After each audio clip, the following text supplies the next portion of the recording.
নির্দিষ্ট সমাকলন। আমরা নির্দিষ্ট সমাকলনের আগের লেকচারে প্রতিস্থাপন পদ্ধতির সাহায্যে কীভাবে নির্দিষ্ট সমাকলন নির্ণয় করতে হয় সেটা আমরা দেখেছি। আজকে আমরা পরবর্তী একটা প্রবলেম নিয়েছি। এই প্রবলেমটাকে আমরা নির্দিষ্ট সমাকলনের প্রতিস্থাপন পদ্ধতির সাহায্যে সমাধান করব।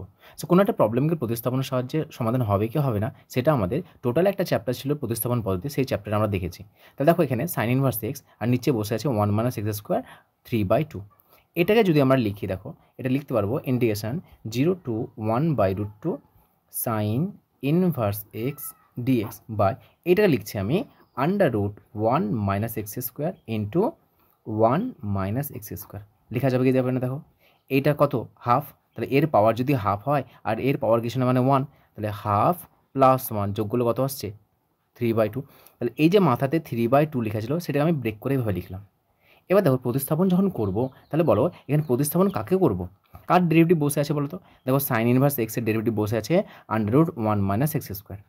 তাহলে এটা যদি সাইন ইনভার্স এক্সের ডেরিভেটিভ হয় তাহলে আমরা ধরবো তাকে, পুট করব যে পুটিং সাইন ইনভার্স এক্স সমান জেড। এর জেড ধরলাম, তাহলে এটা ডেরিভেটিভ করলে কত হবে ডিএক্স বাই √1 - x² সমান ডিজেড। লিমিট চেঞ্জ করো, এক্স জেড, আপার লিমিট কত আছে 1/√2, সো 1/√2। সো এখানে কত আসবে sign inverse 1/√2 equals to Z. তাহলে 1/√2 মানে সাইন কত ডিগ্রি ভ্যালু, 1/√2 হচ্ছে সাইন অফ π/4। সো এটা লিখছি sine inverse sine of π/4 equal to Z. So জেডের মান কত পেলাম π/4। সাইন ইনভার্স সাইন ক্যান্সেল, π/4 পাচ্ছি। সো এটা হচ্ছে π/4। লোয়ার লিমিট কত 0, সো 0 বসালে সাইন ইনভার্স 0 মানে 0 আসবে, সো 0। সো চেঞ্জ করে দাও, ইন্টিগ্রেশন 0 to π/4 এই সাইন ইনভার্স এক্স, সাইন ইনভার্সকে কত ধরেছি আমরা জেড ধরেছি, সো জেড বসাও। এই দেখো ডিএক্স বাই √, এটা এর মান কত হবে ডিএক্স বাই √, এর পরিবর্তে ডিজেড বসাও, ডিজেড ডিভাইড বাই, দেখো 1 - x² আছে, তাহলে 1 - x² এর মানটা লিখতে হবে। তো আমরা সাইন ইনভার্স এক্স, যেহেতু জেডে আমরা প্রতিস্থাপন করছি সুতরাং যতগুলো এক্স থাকবে সবগুলোকে জেডে চেঞ্জ করতে হবে।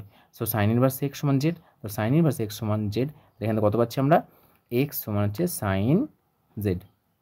তাহলে x² কত হবে 1 - x² মানে sine square Z, sine square Z.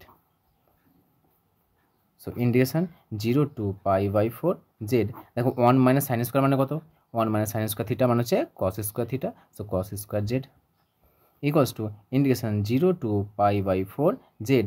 যেহেতু কস স্কোয়ার জেড আছে, দেখো এই কস স্কোয়ার জেড যেহেতু নিচে বসে আছে আমরা তো ইন্ডিকেট করতে পারবো না, একে উপরে তুলতে হবে। তাহলে উপরে যদি তোলা হয় তাহলে কত হবে 1/cos মানে হচ্ছে sec, so sec square Z d z. এবার এটা কোন আকারে ইন্ডিকেট করবো, দুটি ফাংশনে গুণফল আছে, আংশিক সমাকলন, সো পাশে বের করে নাও। ইন্টিগ্রেশন অবশ্যই এটা মেন খাতাতে দেখাবে, integration Z sec square Z d z. First ফাংশনকে Z first function, sec square second function, sec square Z d z minus integration d d Z of Z into integration sec square Z d z into d z. ILATE অনুযায়ী, যেহেতু আমরা আংশিক সমাকলন অধ্যায়ে ILATE অনুযায়ী কোনটাকে first function কোনটাকে সেকেন্ড ফাংশন ধরতে হয় সেটা আমরা শিখেছি। সো এটাকে জেড। দেখো সেক স্কোয়ারের ইন্টিগ্রেশন কত হয়, যদি ইন্টিগ্রেশনের ফর্মুলা মনে না থাকে আর তোমার কাছে যদি ডেরিভেটিভের ফর্মুলাগুলো মনে থাকে তাহলে দেখো তুমি উল্টোভাবে জিজ্ঞেস করবে যে সেক স্কোয়ারের ইন্টিগ্রেশন অর্থাৎ কোন অপেক্ষককে আমি ডেরিভেটিভ করে সেক স্কোয়ার পাই, কার ডেরিভেটিভ সেক স্কোয়ার বলতো ট্যানের, সেই জন্য সেক স্কোয়ারের ইন্টিগ্রেশন হবে tan. So tan of Z minus জেডের সাপেক্ষে জেডের ডেরিভেটিভ 1 ইন্টু সেক স্কোয়ারের ডেরিভেটিভ হচ্ছে সেক স্কোয়ারের ইন্টিগ্রেশন হচ্ছে tan, tan of Z into DZ. So Z into tan Z minus tan of Z, এটা কত হয় লগ অফ সেক জেড। যেহেতু নেগেটিভ আছে এটা কস করতে পারো বা এটা রেখে দাও। এবার এটাকে এখানে বসাও, লিমিট বসাবো। সো ইন্টিগ্রেশন এটা হচ্ছে আমাদের Z minus log of sec Z, lower limit 0, upper limit π/4। Upper limit কত হচ্ছে π/4, সো এটা π/4 বসাও, π/4 into tan of π/4 minus log of sec π/4 upper limit বসলাম, মাইনাস দেখো এটা 0 ইন্টু tan 0 মাইনাস দেখো এটা হচ্ছে কত, মাইনাস অফ এটা আছে log of sec of 0।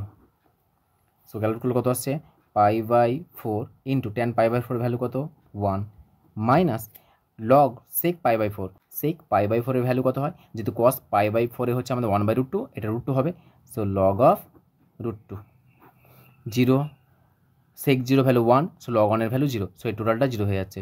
So এটা আসছে আমাদের π/4 মাইনাস লগ অফ √2, এটা আমাদের অ্যান্সার। এবার যদি এই √2টাকে ভাঙা থাকে তাহলে ভাঙবে এটাকে, কত হবে π/4 মাইনাস দেখো √2 কত লিখতে পারি, log of 2 to the power half, আর লগের প্রপার্টি অনুযায়ী এই হাফটা সামনে চলে আসবে, সো π/4 মাইনাস 1/√2 লগ অফ 2। যদি প্রমাণ করতে বলে তাহলে এই পর্যন্ত আসবে, আর যদি প্রমাণ করতে না বলে এই পর্যন্ত রেখে দেবে, এটাই আমাদের অ্যান্সার।